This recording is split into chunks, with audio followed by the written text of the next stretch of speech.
Lakshmi's YouTube ఛానల్కు స్వాగతం. అందరికీ నమస్తే. వేదుల సుభద్ర గారు రచించిన అగ్రహారం కథల నుండి చిట్టి తల్లి పండు మాస్టారు. పండు మాస్టర్కి ఆ పేరు ఎలా వచ్చిందో తెలీదు. ఎందుకంటే రెండుగా చీల్చిన తేగబద్దలా ఉంటారాయన. ఇంక ఎప్పుడో చదివి మానేసిన 8వ తరగతి తర్వాత స్కూల్ ముఖం చూసిందే లేదు ఆయన. అంటే అటు పండులాగా ఉండరు, ఇటు మాస్టారు కాదు. ఇలాంటి విచిత్రమైన పేర్లు అగ్రహారంలో చాలానే ఉన్నాయి. అయితే బొత్తిగా ఆకారానికి ఏమాత్రము అతకని పేరు మాత్రం ఈయనదే అని చెప్పాలి. పండు మాస్టారి భార్య పేరు సీతక్క. ఉపకారం అనే అమ్మాయికి పరోపకారం అనే అబ్బాయికి పెళ్లి చేస్తే అది పండు మాస్టారు. సీతక్కలాగే ఉంటారు. వాళ్ళని ఎవరు పిలిచి అడగక్కర్లేదు. ఊరందరి అవసరాలు తెలుసుకుని మరీ సహాయం చేసేస్తారు. ఏ ప్రయోజనము ఆశించకుండానే అందరి ఇళ్లల్లో గిలకలా తిరుగుతూ గలగలా మాట్లాడుతూ ఇంట్లో మనిషిలాగే కలిసిపోతుంది ఆవిడ. చిన్నవి పెద్దవి పనులు చేస్తూ. ఇంకా ఆయనేమో దింపులు తీయించడాలు, అమలాపురం వెళ్ళి మందులు తేవడాలు, ఊరందరికీ బస్ టిక్కెట్లు బిల్లులవి కట్టడాలు, ఇలా ఒక పని అని లేకుండా బయట పనులన్నీ చేసుకుని వస్తాడు.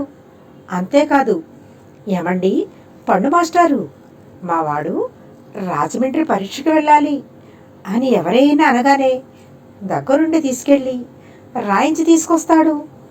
వారు శర్మగారింట్లో కొత్తగా వేసిన 3 గదులు వసారాలో అద్దెకుంటారు.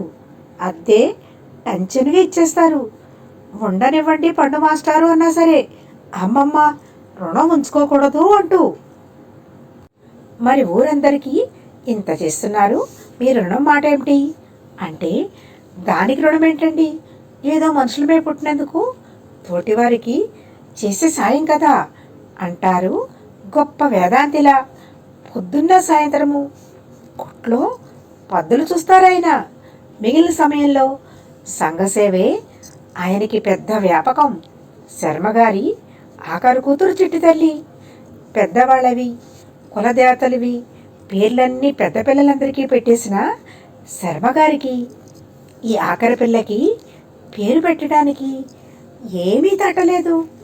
సరేలే, పెళ్ళినాటికి పెట్టవచ్చులే అని, అందరికంటే చిన్నది కదా అని చిట్టి అని మొదలుపెట్టి అది కాస్త చిట్టి తల్లిగా మారింది. ఆయన మాత్రం ముద్దుగా చిట్టెమ్మా అని పిలుస్తారు. చిట్టి తల్లిది చాలా చిత్రమైన స్వభావం. అప్పుడప్పుడు అతి తెలివి, అప్పుడప్పుడు అలవి కాని అమాయకత్వం. వెన్నలాంటి మనసు.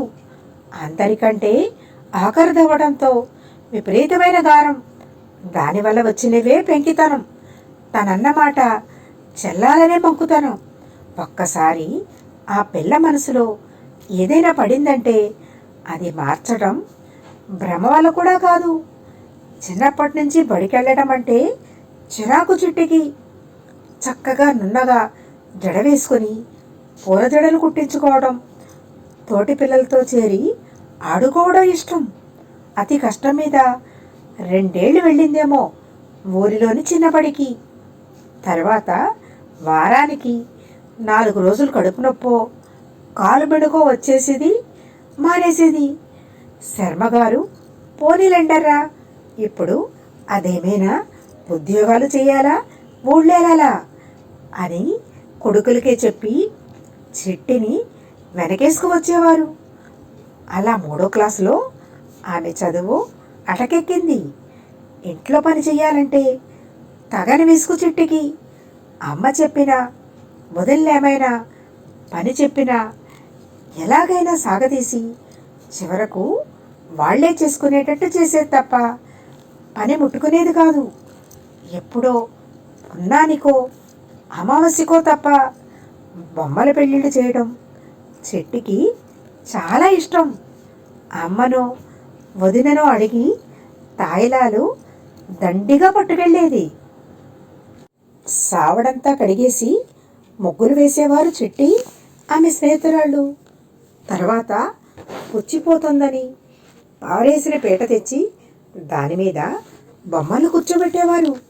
చీరలు పంచలు కట్టి పొట్టు కాటుకలు పెట్టి పూసల దండలు వేసి అలంకరించేవారు.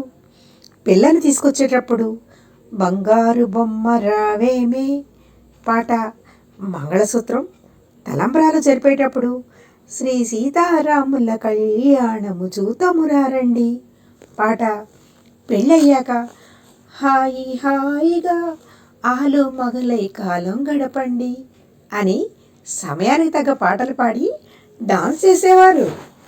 తరువాత అరటి ఆకుల్లో తాము తెచ్చుకున్న తాయిలాలు అంటే మినపసున్ని, అటుకులు, జంతికలు, కొబ్బరి నూజు లాంటివన్నీ పెట్టుకుని పెళ్లి భోజనాలు కానిచ్చేసి పద పద పమ్మక్క అని అమ్మాయిని అత్తవారింటికి పంపేసి ఎవరిళ్ళకి వాళ్ళు వెళ్ళిపోయేవారు.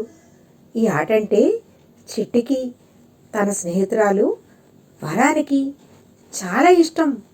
చక్కగా సినిమా పాటలు పాడుకోవచ్చునని. చిట్టికి తన డబ్బు మహాగట్టి. ఎప్పుడైనా తండ్రో మరెవరైనా ఇచ్చిన డబ్బు చిన్న తాటాకు బుట్టలో పెట్టుకుని దాన్ని నానగదిలో పెట్టుకునేది. రోజు 3 సార్లు తీసి చూసుకునేది. పొరపాటున ఎవరికైనా అప్పు ఇస్తే ఆవిడ ఎలా ఇచ్చిందో అలాగే వెనక్కి రావాలి. అంటే 2 రూపాయి నోట్లు ఇస్తే అవి తిరిగి ఇచ్చేటప్పుడు 2 రూపాయి నోట్లుగానే ఉండాలి తప్ప ఒక 2 నోటు కానీ 4 అర్ధ రూపాయలు కానీ ఇస్తే కుదరదు. తనకి కోపం వచ్చినా తిక్క వచ్చినా ఇల్లంతా ఏకం చేసేది. అందుకే అందరూ తనతో జాగ్రత్తగానే ఉండాలి. చిట్టికి వాళ్ళ అమ్మకి అస్సలు పడదు. ఎందుకంటే ఇద్దరికీ నోరు పెద్దది. తాను అనుకున్నదే తప్ప ఒకరు చెప్తే వినే లక్షణం బొత్తిగా లేదు. ఇంట్లో చిట్టి ఇద్దరి మాటే వింటుంది. తండ్రి శర్మగారిది బాగా గారం చేస్తారు కనుక చెప్పిన మాట వింటే తన అన్నలు తెచ్చి ఇచ్చే సెంటు నూనెలు, వాసన సబ్బులు వాడుకొనిస్తుందని పెద్ద వదినను. చిట్టికి పెద్ద వదినంటే చాలా ఇష్టం. ఆవిడ చాలా నెమ్మదిగా ఓర్పుగా నచ్చజెప్పి చిట్టి తల్లిని ఒప్పిస్తుంది. చిట్టి వాళ్ళమ్మ మాత్రం భర్తని కోడలిని తిడుతుంది. చిట్టిని గారం చేస్తున్నారని. అందుకే 13-14 ఏళ్ళు వచ్చినా ఇలా రణపింకిలాగే ఉందని. చిట్టి తల్లికి ఈ ప్రపంచంలో అన్నింటికన్నా ఇష్టమైనది సినిమా. రామారావు, నాగేశ్వరరావు, సావిత్రి, జమున ఆవిడ అభిమాన తారలు. తనకి 8-9 ఏళ్ల వయసున్నప్పుడు మాంగల్య బలం సినిమా చూసి తనకి తనే సావిత్రి అని పేరు పెట్టేసుకుంది. అప్పటి నుంచి అందరినీ తనను సావిత్రి అని పిలవమని గొడవ చేసేది. అప్పుడప్పుడు చిట్టి అని పిలిస్తే పలికేది కాదు. సావిత్రి కొంచెం ఈ పని చేసి పెట్టమ్మా అంటే వెంటనే చేసేసేది. నవ్వినప్పుడు ఎంతో అందంగా కనపడే జమునల తనకు పని మీద పని వస్తే 16 మంగళవారాలు ఉప్పు లేకుండా పలహారం చేస్తానని మొక్కుకుంది. అయినా రాలేదు పాపం. తన అభిమాన తారలందరూ కలిసి నటించిన గుండమ్మ కథ అంటే ప్రాణం చిట్టికి. వరలక్ష్మి అని పేరేమీ బాగోలేదు, సోదిలాగా. చక్కగా జమునాని మార్చేసుకోవే అని స్నేహితురాలను పోరేది. ఇంట్లో నాన్న వదినల మాట కాకుండా చిట్టి బయట ఎవరి మాటైనా వింటుంది అంటే అది కేవలం పండు మేస్టారి మాట మాత్రమే. దానికో గొప్ప కారణం ఉంది. ఎన్టీఆర్ సావిత్రి అద్భుతంగా నటించిన రక్త సంబంధం సినిమా చూసి వచ్చాక దాదాపు 2 రోజులు అన్నం తినలే చిట్టి. సావిత్రి రామారావు చచ్చిపోయారని కుమిలిపోతూ కూర్చుంది. అది సినిమానే తల్లి అని చెప్పినా వినలేదు. సరికదా వెక్కి వెక్కి ఏడుపు. సంగతి తెలిసిన మాస్టారు చిట్టి దగ్గరికి వచ్చి, సినిమాల్లో ఊరికే నటిస్తారు, పాడినట్టు ఆడినట్టు, అలాగే ఇదేను కావాలంటే నేను చూపిస్తానురా అని తన కూతురు వనజని చిట్టిని వెంకయ్య రిక్షాలు ఎక్కించి రక్త సంబంధం మళ్ళీ చూపించారు. అందులో అన్నా చెల్లెళ్ళు హాయిగా ఉండటం, నునుసిగ్గులు వలకపోస్తూ సావిత్రి పెళ్లి కూతురి వేషంలో బంగారు బొమ్మ పాటలో ఉండటం చూసి చిట్టి తృప్తిగా నిట్టూర్చి ఏడ్చి ఏడ్చి ఎర్రబారిన తన కళ్ళని తుడుచుకుంది. మొక్కు ఎగపేలుస్తూనే చివరిదాకా చూపిస్తే అదిగో మళ్ళీ చచ్చిపోయారు అని మళ్ళీ ఏడ్చి మొదటికి వస్తుందేమోనని మధ్యలోనే లేవదీసి తీసుకొచ్చేశారు. పాండురంగ హోటల్ ఇడ్లీ కొబ్బరి పచ్చడి పెట్టిస్తానని ఆశపెట్టి అలా సావిత్రిని రామారావుని బ్రతికించి చిట్టికి దేవుడైపోయారైనా. సినిమాల గురించి ఎలాంటి సమాచారం ఎవరు చెప్పినా వారు చిట్టికి అత్యంత ఆప్తులు. ఉత్తప్పుడు పని అంటే 10 ఆమడలు పారిపోయే చిట్టి తల్లి ఈరోజు సినిమాకి వెళదాము అని అన్నో వదినో అనగానే లేడికి లేచిందే పరుగన్నట్టు ఇల్లంతా కలతిరిగి పనంతా చేసేసేది. ఇంటి మొత్తానికి కావలసిన మడినీళ్ళన్నీ తోడి గోళాలు నింపేసేది. అన్నయ్య పిల్లలకి బరబరా ఒళ్ళు రుద్ది స్నానాలు చేయించేసి బట్టలు వేసి ముస్తాబులు చేసేది. ఇక అప్పటి నుంచి వాళ్ళు మట్టిలోకి వెళ్లకుండా బట్టలు మాపుకోకుండా కాపలా కాసేది. రాత్రి పొద్దుపోతే ఎట్లు బెదురుతాయని వాళ్ళు ఎప్పుడూ సాధారణంగా మ్యాట్లకే వెళ్ళేవారు. ఈ 6 నెలలకో ఒకసారి 3 ఆటకి పొద్దున్నుంచే అందరినీ పరుగులు తీయించేది. ఇదిగో వదిన, ఇవాళ పెద్ద వంట ఏమీ పెట్టుకోకు, లేకపోతే సినిమాకి ఆలస్యమైపోతుంది అని వదిని, అన్నయ్య కాపుని తొందరగా రమ్మను అని అన్నయ్యని.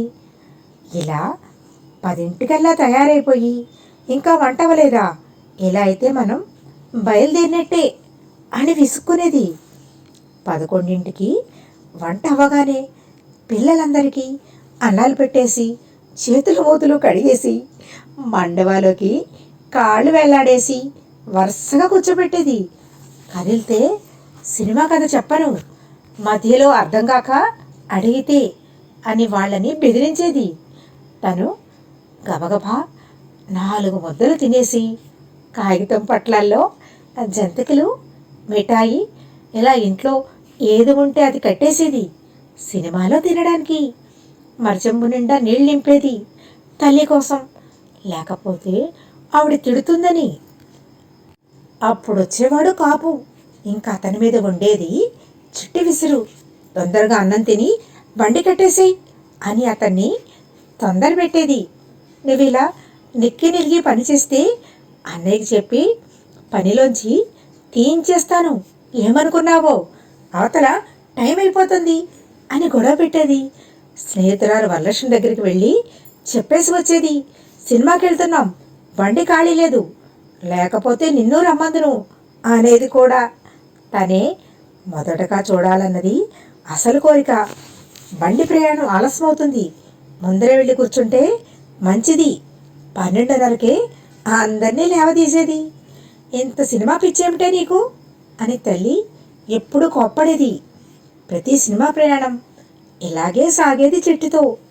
ఓ మధ్యాహ్నం వేళ వరలక్ష్మి చల్లని ఐస్ గడ్డలాంటి కబురు తెచ్చింది. కాకినాడలో సావిత్రి నాగేశ్వరరావుల షూటింగ్ జరుగుతోందట అని, ఎలాగైనా వెళ్ళగలిగితే వాళ్ళిద్దరినీ నిజంగా చూడవచ్చు అని. ఇంకేం, చిట్టి తల్లికి బుర్రలోకి ఎక్కిపోయింది. మెల్లగా వదిన దగ్గరకు చేరి మొదలుపెట్టింది, వదిన ఇది సంగతి అని. ఎప్పుడు ఏదైనా అడిగితే చూద్దాం మీ అన్నయ్య ఏమంటారో అనో, నాన్నగారిని అడిగి చూద్దాం అనో చెప్పే వదిన కూడా ఇంకా నయం చిట్టి, షూటింగు లేదు ఏమీ లేదు, అంత దూరం వెళ్ళడమే చంపేస్తారు ఇంట్లో చెప్పావంటే. అయినా మనలాంటి వాళ్ళు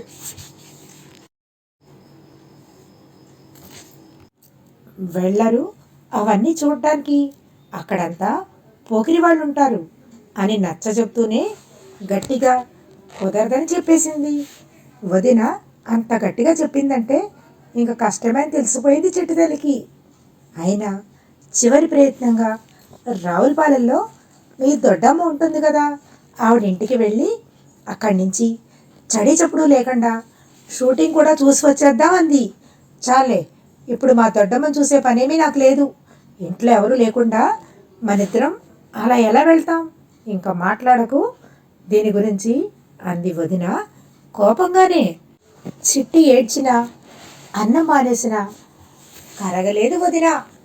ఇంట్లో వదిన చిట్టి మాత్రమే ఉన్నారని తోడు పడుకోవడానికి వచ్చారు వరలక్ష్మి వాళ్ళమ్మ. షూటింగ్ గురించి అడిగేవే, ఏమంది మీ వదిన అని రహస్యంగా అడిగింది వరలక్ష్మి. చాలే, పూర్తిగా చెప్పకుండానే అక్కర్లేదంది. పెద్ద మహారాణి కదా, కోపంగా అంది చిట్టి. మా అమ్మ అంతే, మళ్ళీ మాట్లాడితే కాళ్ళు విరిచి పొయ్యిలో పెడతానంది అంది వరలక్ష్మి. నిరాశగా మంచాల మీద వెళ్ళకిలా పడుకున్నారు ఇద్దరు. ఆకాశంలో చందమామ వెన్నెళ్ళు కురిపిస్తున్నాడు, చుట్టూ నక్షత్రాలు. తళుక్కుమన్న తారల్లో నాగేశ్వరరావు సావిత్రి మాత్రమే కనిపిస్తున్నారు వీళ్ళిద్దరికీ. హో, ఆ అదృష్టం ఉండాలి దేనికైనా. ఎక్కడో మద్రాసులో ఉండేవాళ్ళం. పండు మేస్టారు వాళ్ళంతా మద్రాసులోనే ఉంటారని. మనకింత దగ్గరగా వచ్చారంటే మళ్ళాంటి వాళ్ళు చూసి రావద్దు. ఇంకెందుకు, వాళ్ళ మీద మన ఇష్టం. కాల్చడానిక చిట్టికి చెప్పలేనంత అసహనంగా ఉంది. వరలక్ష్మి మాట్లాడలేదు. మాట్లాడవేమే వద్దు. చిట్టి కోపంగా ఓ పోటు పొడిచింది వరలక్ష్మిని. నా మొహల్లాగే ఉంది, ఎన్ని మాట్లాడి ఏం ప్రయోజనం, పని జరిగే మార్గం లేనప్పుడు అంది. ఆ మాటకి ఇద్దరు నిటారుగా కూర్చున్నారు. ఇద్దరి మనసుల్లోనూ ఇంచుమించుగా ఒకటే ఆలోచన, మనమే వెళ్ళి వచ్చేస్తే. చిట్టి రహస్యంగా అంది. ఎక్కడికి?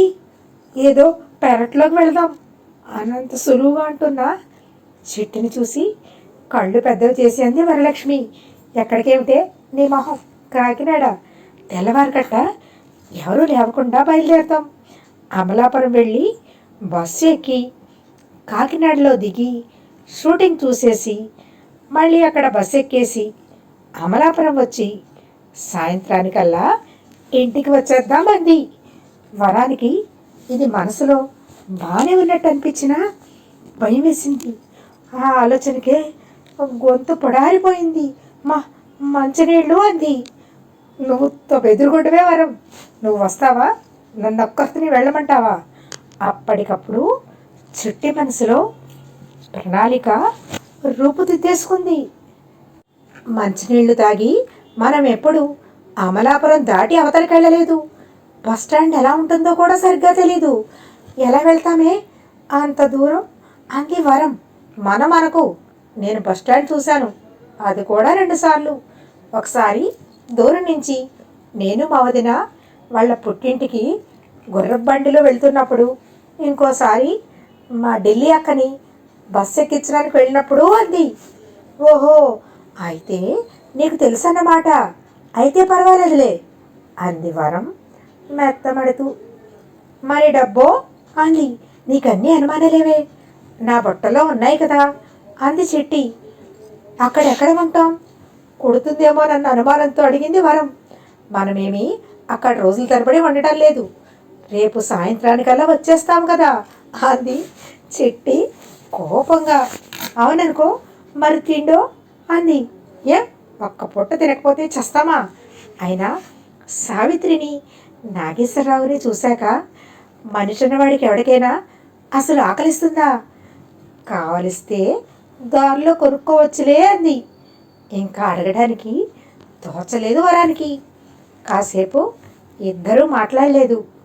ఎవరి ఆలోచనలో వారు ఉండిపోయారు. టైం ఎంతయిందో తెలీదు. మెల్లిగా లేచింది చిట్టి, వెనకాలే వరం. మామగారి గదికి గుళ్ళెం పెట్టి దాని ముందర వేసుకుంది వదిన మంచాన్ని. గదిలోనే ఇనపెట్టి ఉంటుంది. ఇనపెట్టి మీదే చిట్టి తాటాకు పెట్టే. వదిన పిల్లలు వరం వాళ్ళమ్మ మంచి నిద్రలో ఉన్నారు. గొళ్ళెం తలుపుకి పైన ఉంది. చిట్టికి అందదు. బాగా కాళ్ళెత్తితే కానీ. వరం పొడుగు కనుక చకచకా కాళ్ళెత్తి చప్పుడు కాకుండా గొళ్ళెం తీసింది. గట్టిగా కుట్టుకుంటున్న వాళ్ళ గుండె చప్పుడు వాళ్ళకే వినిపిస్తోంది. చిట్టి మెల్లగా వెళ్ళి తన పెట్టె తెచ్చింది. 12 రూపాయల పావలా ఉంది అందులో. నెయ్యి బయటే కదా, స్నానం చేద్దామే, మళ్ళీ వచ్చే వరకు కుదురుతుందో లేదో అంది వరం. నీ మొహం, ఇప్పుడు స్నానాలు జపాలు చేస్తూ కూర్చుంటే పుణ్యకాలం కాస్త గడిచిపోతుంది అంది చిట్టి. మరో 2 గంటలు తర్జన భర్జనల అనంతరం చేతిలో చిన్న సంచితో 12 రూపాయల పావలాతో వాళ్ళిద్దరూ వీధి మీదకున్న వాకిలి తలుపు తీసుకుని బయటకు అడుగు పెట్టారు. చల్లటి గాలి రివ్వను కొట్టింది ముఖానికి. అబ్బా చలే బాబు, లోపలికి వెళ్ళిపోదామా? వరం గాబరాగా అంది. చాలే, పీక నొక్కుతాను, మాట్లాడావంటే కండువా కొంగు కప్పుకో కావలిస్తే. పోనీ ఓ దుప్పటి పట్టుకెళ్దామా? మంచం వద్దు. వద్దు, అసలు ఎలా వెళ్ళాలా అని నేను చస్తుంటే. అవునే, అమలాపురం నుంచి అంటే బస్సులున్నాయి, కానీ అమలాపురం ఎలా వెళ్తాం ఇప్పుడు? టైం ఎంతైందో తెలీదు. ఎప్పుడు పెద్దవాళ్ళతో తప్ప ఎక్కడికి వెళ్ళలేదు. చిట్టికి ఒక్క క్షణం భయం వేసింది. నడిచే తాపీగా అంది. ఏమిటి నడిచా? నీకేమైనా పిచ్చా? ఎంత దూరమో తెలుసా? బండిలో వెళ్తేనే ఎంతసేపో పడుతుంది, నడుస్తుందిట చిరగ్గా అంది వరం. మరిప్పుడు బండి ఎవరు కడతారు నీకు? రిక్షా వాళ్ళు నిద్రపోతారు. కనీసం మన ఊరు దాటే వరకు నడిస్తే తర్వాత పై మొగలో రిక్షావాడుంటే అడగవచ్చు. త్వరగా పద, నాకు భయం వేస్తుంది, మా అమ్మకు తెలిస్తే చంపేస్తుంది. అలా 4 సార్లు అనకే తల్లి. నాకేమైనా హాయిగా ఉందనుకున్నావా? నాకు భయమే వేస్తోంది, చలి కూడా. వరం వినకుండా గొణిగింది చెట్టి. మెల్లిగా ఇద్దరూ చేతులు పుచ్చుకుని నడవసాగారు. కొద్దిగా దూరాన లీలగా కనిపిస్తుందో ఆకారం. అంత తెల్లవారుజాము మంచులో కూడా అదిగోనే ఎవరో వస్తున్నారు. వరం మోచేత్తో చెట్టుని పొడిచింది. ఒక్క క్షణం ఆలోచనలో పడ్డారు. ఎక్కడైనా దాక్కోవడమా, లేక ఏమీ అనగనట్టు వెళ్ళిపోవడమా అని. ఎందుకైనా మంచిదని మెల్లిగా తెరిచి ఉన్న పప్పువారి గేటు పక్కన లోపలికి గోడవారుగా నిలబడ్డారు. వస్తున్నది మరెవరో కాదు, పండు మాస్టారు. మన ఇంట్లో ఇంత పాడి ఉంచుకొని మీరు పాలు కొనుక్కోవడం ఏమిటి అని శర్మగారు ఎంత చెప్పినా వినిపించుకోరు. పాల రంగయ్య దగ్గరికి తెల్లవారుజామునే వెళ్ళి అర్ధసేరు పాలు చెంబులో పోయించుకుని తెచ్చుకుంటారు. సరిగ్గా 5 అయ్యేసరికి కాఫీ పడాల్సిందే ఆయనకి. అందుకే పొద్దున్నే లేచి వెళ్తారు. ఎవరర్రా అది అన్నారు గట్టిగా. ఇంకా శీతాకాలం కావడానా చీకటిగానే ఉంది. కన్ను తెరిచి మూసేంతలో మాయమైన వారెవరో ఆయనకు తెలియలేదు. చుట్టుపక్కల చూశారు.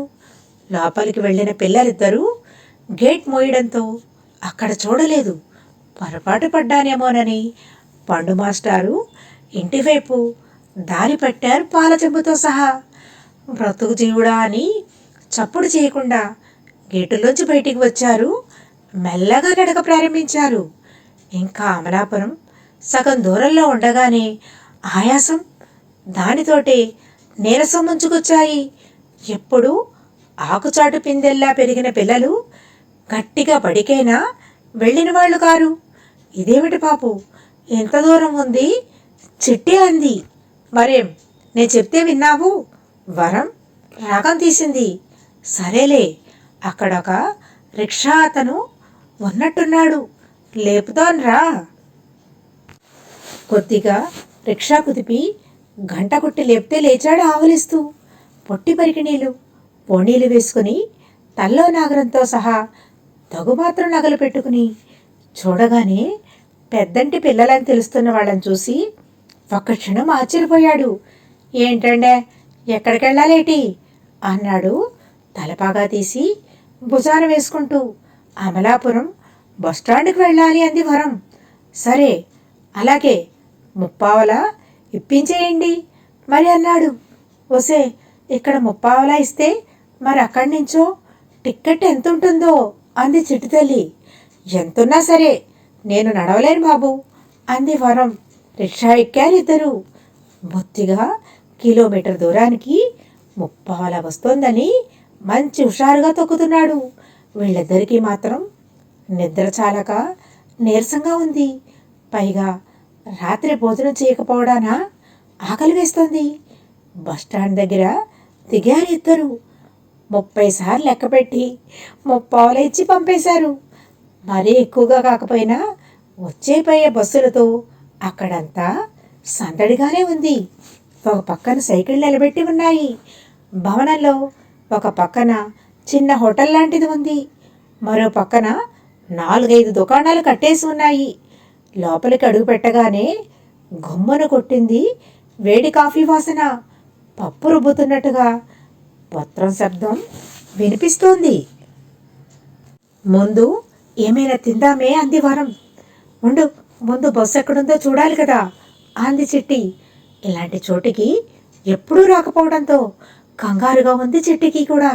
అంత చలిలోనూ చెమట్లు పడుతున్నాయి. ధైర్యం చేసి ముందుకు నడిచి అక్కడ ఉన్న బస్ కండక్టర్ని అడిగింది, ఈ బస్సు కాకినాడ వెళ్తుందా అని. వెళ్తుంది అని తెలుసుకున్నాక ఇద్దరు ఎక్కి కూర్చున్నారు. ఇంకా ఎంతసేపు ఉంది కదలడానికి వరం అడిగింది. ఫస్ట్ సర్వీసు 6:30కి. ఇంకా చాలాసేపు ఉంది బయలుదేరటానికి అన్నాడు. ఇప్పుడు టైం ఎంత అయిందో ఏమిటో అనుకున్నారు. టిక్కెట్ ఎంత కాకినాడకి అంది వరం. ఇద్దరికి కలిపి 4 రూపాయలు అన్నాడు అతను. ఇప్పుడు ఇవ్వక్కర్లేదు, నేను మళ్ళీ వచ్చి టిక్కెట్లు కోసేటప్పుడు ఇవ్వండి చాలు అన్నాడు. మీరెక్కడికి వెళ్ళాలి అన్నాడు కొద్దిగా అనుమానంగా చూస్తూ. కాకినాడ అంది వరం. కాకినాడలో ఎవరింటికైనా వెళ్తున్నారా, మీరిద్దరేనా అన్నాడు. అబ్బే కాదు అని సాగతీయపోతున్న వరాన్ని గట్టిగా గెల్లింది చిట్టి.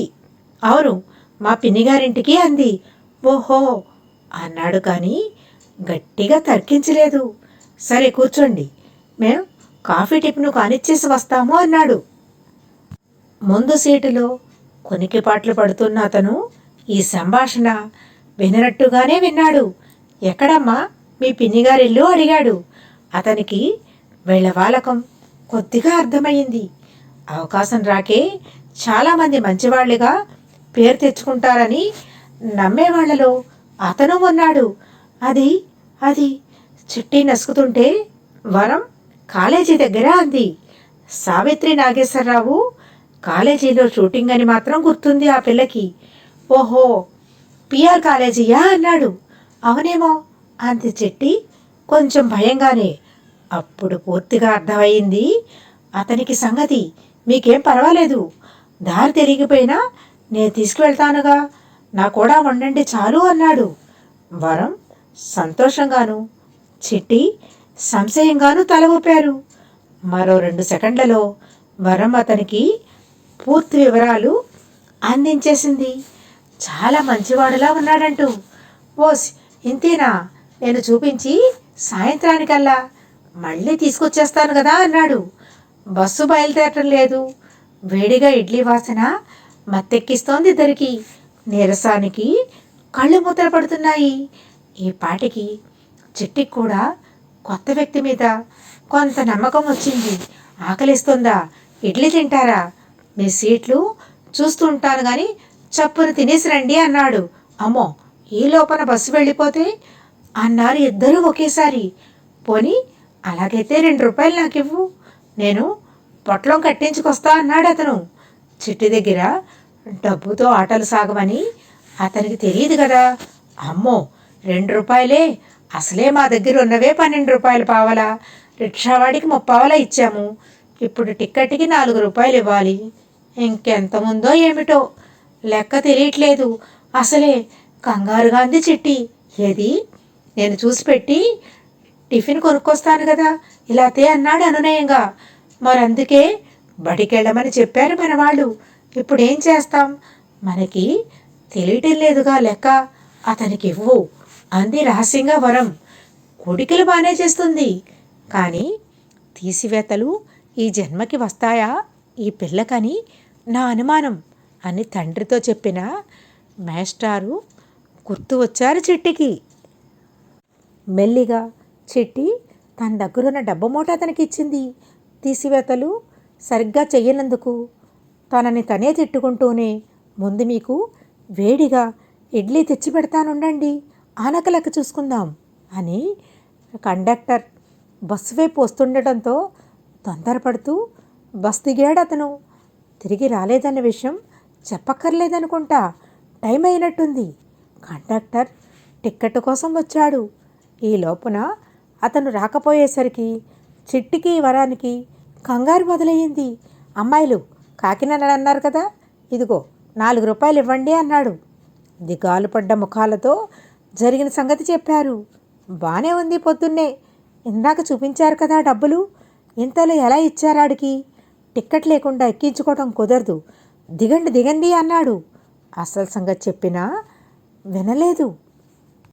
షూటింగులవి చూడాలంటే మీరిద్దరూ ఊరి మీద పడిపోవడం కాదు, మీ పెద్దవాళ్ళు ఎవరికైనా చెప్పి ఆళ్ళతో రండి, దిగండి అన్నాడు. బలవంతాన బస్సులోంచి దిగి ఇంకా ఆశగా ఎదురు చూస్తున్నారు అతను ఇడ్లీలు మిగిలిన డబ్బులతో వస్తాడని. వాళ్ళ కళ్ళ ముందే కళ్ళల్లోకి ఎర్రమట్టి కొట్టుకుంటూ బస్సు వెళ్ళిపోయింది. అప్పుడొచ్చింది ఇద్దరికీ ఒకేసారి ఏడుపు. ఇంకా నయం, వాడెవడో కాస్త మంచోడే, లేకపోతే ఈ నగలు కూడా ఓడలాక్కునేవాడు. అంత ధైర్యం లేదులాగుంది ఆ ఎదవకి. పొద్దున్నే ఈ చిన్నపిల్లలే దొరికారు పాపం. కండక్టర్ మాటలు గుర్తుకు వచ్చాయి. ఇంతలో పెద్ద పెద్ద అంగలేసుకుంటూ ఇంచుమించు గాలిలో తేలుతున్నట్టుగా వచ్చారు పండు మాస్టారు. చిట్టి, వరం, ఏమిటర్రా ఇక్కడున్నారేమిటి? పదండి ఇంటికి వెళ్దాం, మీకోసమే అందరూ చూస్తున్నారు అక్కడ అని. ఏమీ జరగనట్టు ఆకలిస్తోందా? రండి, ముందేదైనా తిని ఆనక రిక్షా ఎక్కుతురు కానీ అన్నాడు. మరో 20 నిమిషాల తర్వాత ఇంటి ముందు దిగారు చిట్టి, వరం. దాదాపు గంటన్నర ముందు పండు మాస్టారు పాలు తీసుకొని ఇంట్లోకి వెళ్ళేసరికి చిట్టి వాళ్ళ వదిన వీధరువులు కడగడానికి నీళ్ల కోసం వాకిట్లోకి వచ్చి పెరటి వాకిలి తలుపులు తీసి ఉండడం, మామగారి గది గొళ్ళెం తీసి ఉండడం, చిట్టి, వరం కనిపించకపోవడం వగైరాలన్నీ చూసి గుర్తుపట్టేసింది. రవ్వంత ఊహించగలిగిన కొండంత భయం ఆవిడని కుదిపేసింది. చిన్నపిల్లలు ఇలాంటి పని చేస్తారా అని సందేహం ఉన్న చిట్టి పట్టుదల తెలిసింది కావడంతో ఆ భయం మరింత పెరిగిపోయింది.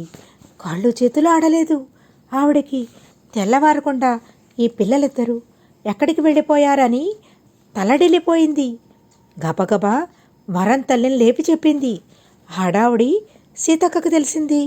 ఊర్లో తెలిస్తే ఎంత అప్రదిష్ట. ఊరికెళ్ళిన వాళ్ళు తిరిగి వచ్చాక తనేం సమాధానం చెప్పగలదు? తన ముద్దుల చెల్లిని 2 రోజులు సరిగ్గా చూసుకోలేనందుకు భర్త తన్ని క్షమిస్తాడా? అసలే ఈ దిక్కుమాల షూటింగ్ ఇప్పుడే రావాలా? అది ఈ సినిమా పిచ్చి పిల్లకి చెప్పినా ఆ వరాన్ని అనాలి. షూటింగ్ పిచ్చిలోనే పడి వెళ్ళిపోయారేమో. ఇలా పలు విధాలా పోతున్నాయి ఆవిడ ఆలోచనలు. పండు మాస్టారు ఇంటికి రాగానే సీతక్క ఆయనకి విషయం చెప్పిన వెంటనే చిట్టి వదిన వచ్చి, మీరే సహాయం చేయాలి పండు మాస్టారు అంటూ షూటింగ్కి వెళ్ళడానికి గురించి అడిగిన సంగతి నుంచి మొదలుపెట్టి అన్నీ చెప్పింది. ఇల్లు దాటి ఎరుగరు ఎప్పుడు, ఎక్కడున్నారో ఏమిటో అని వరం తల్లి, వాళ్ళ అన్నయ్య వస్తే నన్ను చంపేస్తారు, పిల్లలు ఎలా ఉన్నారో అని వదిన ఏడుపు మొదలుపెట్టింది. కంగారు పడకండి అక్కయ్య గారు, నేను కనుక్కుంటాను కదా. ఇంతలో ఎంత దూరం వెళ్తారు? మహా అయితే బస్ వరకు వెళ్ళి ఉంటారు అన్నారు. తను చూసింది వీళ్ళిద్దరినేనని అర్థమైంది.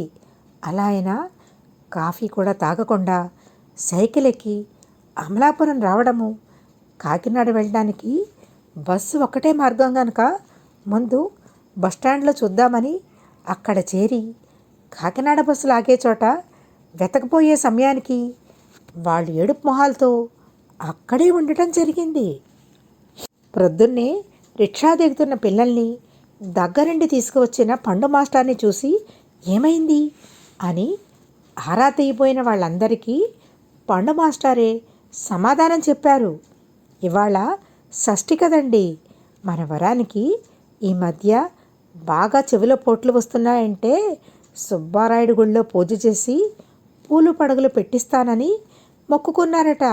మళ్ళీ ఆలస్యమైతే జనం పెరిగిపోతారని, ఆడవాళ్ళు ఇబ్బంది పడడం ఎందుకని నేనే తీసుకెళ్ళి వస్తున్నా అని తెల్లవారుజామునే షూటింగులంటూ పిల్లలిద్దరూ ఇంట్లోంచి పారిపోయే ప్రయత్నం చేశారంటే అగ్రహారంలో జరిగే యాగి ఆయనకు తెలుసు. అదీ కాక ఏ ఇంటి ఆడపిల్లైనా తన ఇంటి పిల్లే అనుకునే చల్లని మనసు ఆయనది. దేవుడిలా మీరే లేకపోతే మేమిద్దరం ఆడవాళ్ళము ఏమి చేద్దాము అని చేతులెత్తి దండం పెట్టారు పెద్దవాళ్ళిద్దరూ. పండు మాస్టారు ఊరిలో చెప్పిన అబద్ధాన్ని నిజం చేస్తానని సుబ్బారాయుడికి మొక్కుకున్నారు. చల్లగా తిరిగి వచ్చారు పిల్లలిద్దరూ అని సీతక్క తడిగుట్ట దిగతుడిచి దిష్టి తీసింది ఇద్దరికి. తల్లి వదిన పెట్టిన తిట్లు ఆవకాయ చద్దన్నాలు తినేసి ఒళ్ళెరగకుండా నిద్రపోయారు చిట్టి తల్లి వరము. డబ్బు తీసుకుని ఇడ్లీ తెస్తానన్న అతని కోసం ఇంకొంచెంసేపు ఎదురు చూస్తే షూటింగ్ కూడా చూసేసి వచ్చేవాళ్ళం. అది ఈ పండు మాస్టర్ వల్లే కుదరలేదని చిట్టికి అప్పుడప్పుడు ఆయన మీద కోపం. ఈసారి సుబ్బారావు గారికి చెప్దాంలే అమ్మా మన తోటలో షూటింగ్ పెట్టుకోమని, అప్పుడు చక్కగా సావిత్రిని మన ఇంట్లోనే ఉంచుకోవచ్చు షూటింగ్ ఉన్న అన్నాళ్ళు అని చిట్టిని ఏడిపించేవారు. మరి జమును ఆ మాటకే కోపం మర్చిపోయి అమాయకంగా అడుగుతున్న చిట్టి తల మీద ప్రేమగా తడుతూ ఆవిడ నేను అనేవారు. ఈ కథ మీకు నచ్చినట్లయితే లైక్ చేసి షేర్ చేయండి మీ ఫ్రెండ్స్కి, రిలేటివ్స్కి. నా ఛానల్ ఇంకా సబ్స్క్రైబ్ చేయని వారు వెంటనే సబ్స్క్రైబ్ చేసి పక్కనే ఉన్న బెల్ ఐకాన్ క్లిక్ చేసినట్టయితే వీడియో అప్లోడ్ చేయగానే ముందుగా వినడానికి నోటిఫికేషన్ వస్తుంది. ధన్యవాదములు.